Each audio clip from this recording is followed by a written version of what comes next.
Chris Smith is telling us that Iowa State's getting better. Also tells us another comment that he's picking them to win the Big 12.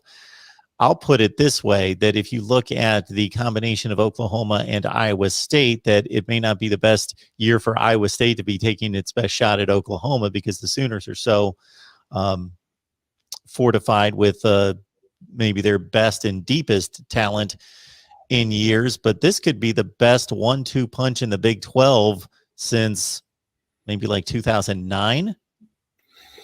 Yeah, when you look at it, Mark, I mean, from a preseason expectation perspective, I think you've got to look at it that way.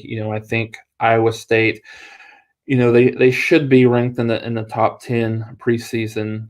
I think how they play against Iowa early on in the year will be a big indicator on how much, how good or how highly ranked that they are. But yeah, anytime you have a team as good as they were last year, I believe 9-3, 8-3 overall, with the losses to, keep me honest here, Oklahoma, they lost to Louisiana early on, and then one other loss that I can't remember in conference. Oklahoma State. Oklahoma State. Yeah.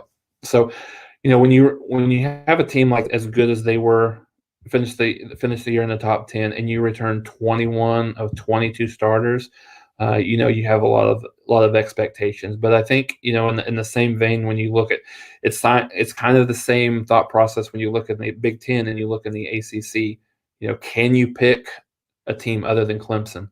Can you pick a team other than Ohio State? Can you pick a team other than Oklahoma? So I think, of those conferences, I think Iowa State is probably better positioned than any of those other any teams in the other conference. I mean, you could make a little bit of an argument for North Carolina, but I think Iowa State is probably better positioned to be able to challenge Oklahoma this year than any of the other conferences.